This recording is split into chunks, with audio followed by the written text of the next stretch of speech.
নমস্কার বন্ধুরা, শ্রাবণী রান্নাঘরে আপনাদের সবাইকে স্বাগত জানিয়ে আমি প্রতিদিনের মতো আবারও আজকের একটা রান্নার ভিডিও নিয়ে আপনাদের সামনে চলে এসেছি।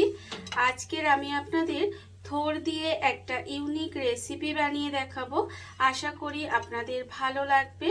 তার জন্য কিন্তু আমার পুরো ভিডিওটা আপনাদের দেখতে হবে।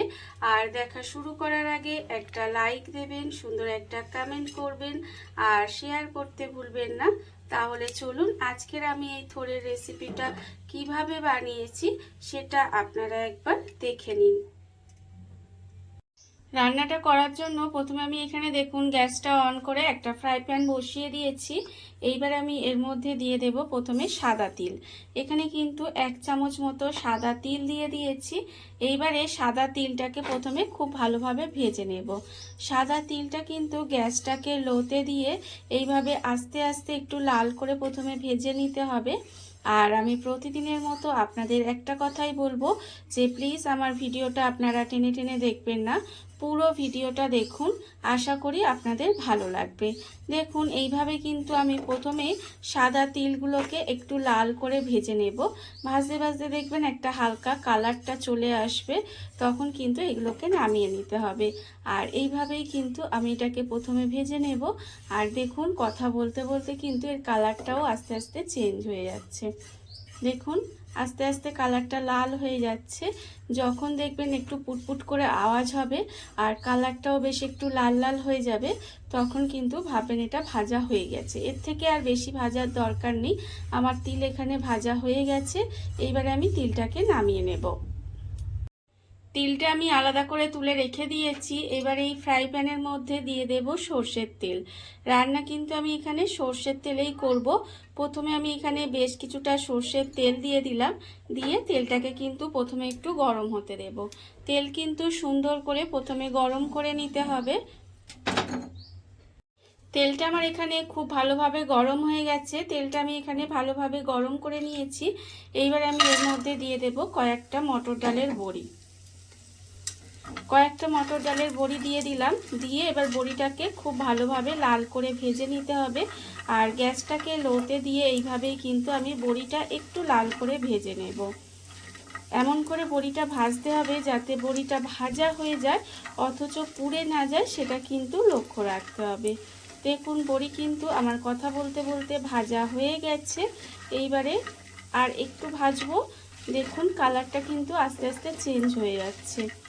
আর একটু ভেজে নিলেই কিন্তু বড়িটা ভাজা হয়ে যাবে।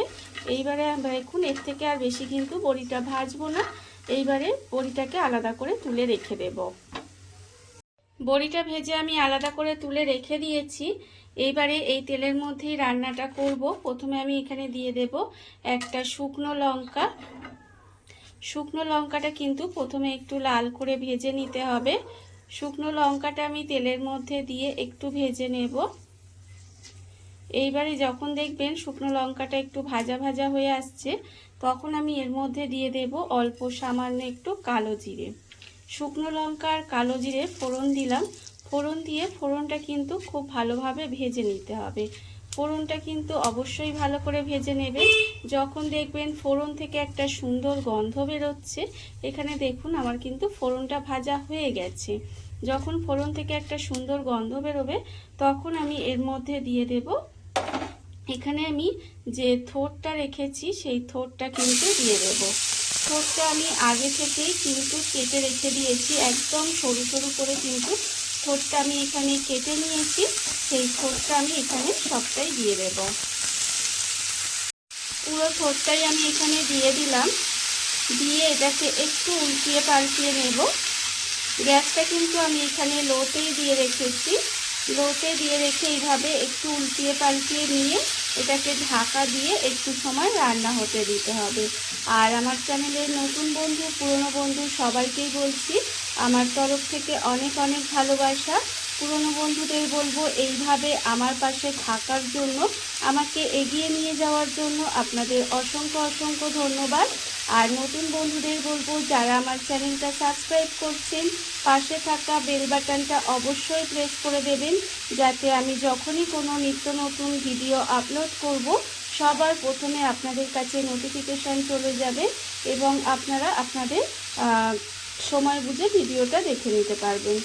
দেখুন এখানে কিন্তু আমি ঠোঁটটাকে একটু নাড়াচাড়া করে নিলাম, করে নিয়ে এবার ঢাকা দিয়ে দেব। ঢাকা দিয়ে এটা একটু সময় রান্না হতে দেব। এখন কিন্তু আমি এর মধ্যে নুন বা অন্য কোনো রকম মশলা দিইনি, শুধুমাত্র ঠোঁটটা দিয়ে একটু ঢাকা দিয়ে রান্না করে নেব। ঢাকা দিয়ে আমি ঠোঁটটাকে বেশ কিছুক্ষণ এইভাবে একটু রান্না হতে দিয়েছিলাম।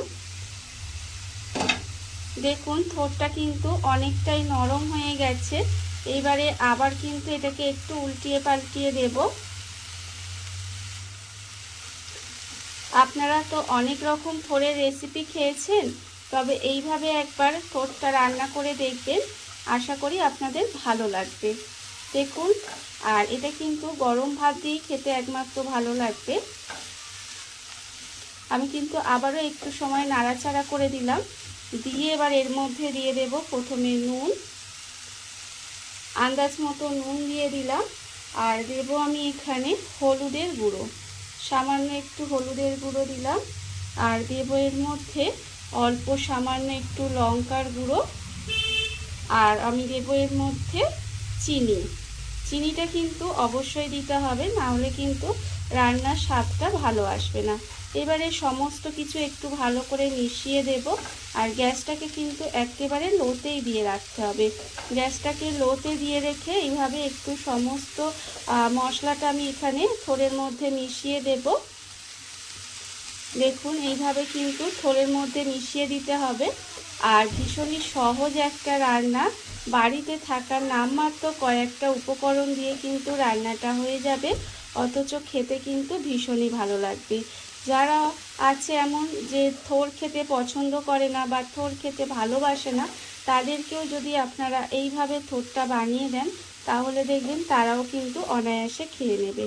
আমি সমস্ত মশলাটা থোড়ের মধ্যে এইভাবে খুব ভালোভাবে মিশিয়ে দিচ্ছি। মিশিয়ে দিয়ে কিন্তু গ্যাসটাকে একেবারে লোতে করে দেব।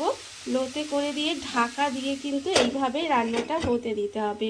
আমি এর মধ্যে কোনো রকম কিন্তু আর জল দেব না। এই থোড় থেকে যে জলটা বেরোবে তার জলেই কিন্তু রান্নাটা হয়ে যাবে। এইভাবে গ্যাসটাকে লোতে দিয়ে ঢাকা দিয়ে একটু সময় রান্নাটা হতে দেব। গ্যাসটাকে লোতে দিয়ে এইভাবে ঢাকা দিয়ে আমি বেশ কিছুক্ষণ রান্নাটা হতে দিয়েছিলাম।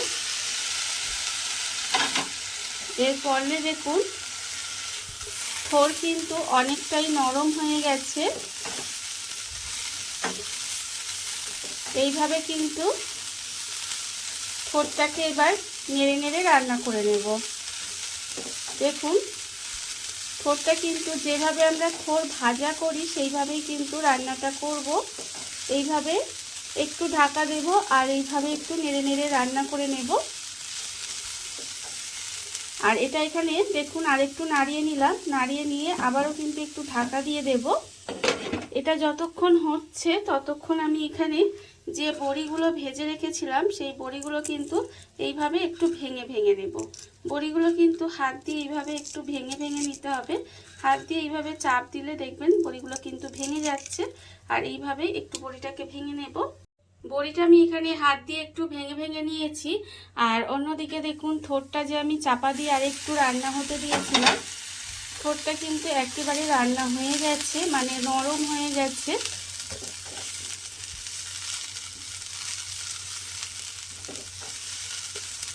এইভাবে একটু নেড়ে চেড়ে দিচ্ছি। আমি আপনাদের দেখাচ্ছি, দেখুন প্রচণ্ডই গরম। এই দেখুন একদম কিন্তু থোড় সেদ্ধ হয়ে নরম হয়ে গেছে। যখন দেখবেন এইভাবে মানে থোড়ের জলেই কিন্তু থোড়টা সেদ্ধ হয়ে নরম হয়ে যাবে, নরম হয়ে একদম ভাজা ভাজা হয়ে যাবে। যখন এইভাবে একটু ভাজা ভাজা হয়ে আসবে তখন কিন্তু এর মধ্যে দিয়ে দেব আমি এই যে বড়িটা ভেজে এখানে গুঁড়ো করে রেখেছিলাম, সেই ভাজা বড়িটা দিয়ে দেব। আর দেব আমি এখানে যে সাদা তিলটা এখানে ভেজে রেখেছিলাম সেই সাদা তিলটা দিয়ে দিলাম। আর দেব এখানে 1 চামচের মতো গোটা পোস্ত দিয়ে এবার এটাকে নেড়ে চেড়ে সমস্ত কিছু মিশিয়ে একসঙ্গে ভেজে নিতে হবে। আর কিন্তু আমি এটা ঢাকা দেব না, এইভাবে নেড়েচেড়ে একটু সময় ভেজে নিতে হবে। ভেজে নিলেই কিন্তু রান্নাটা রেডি হয়ে যাবে।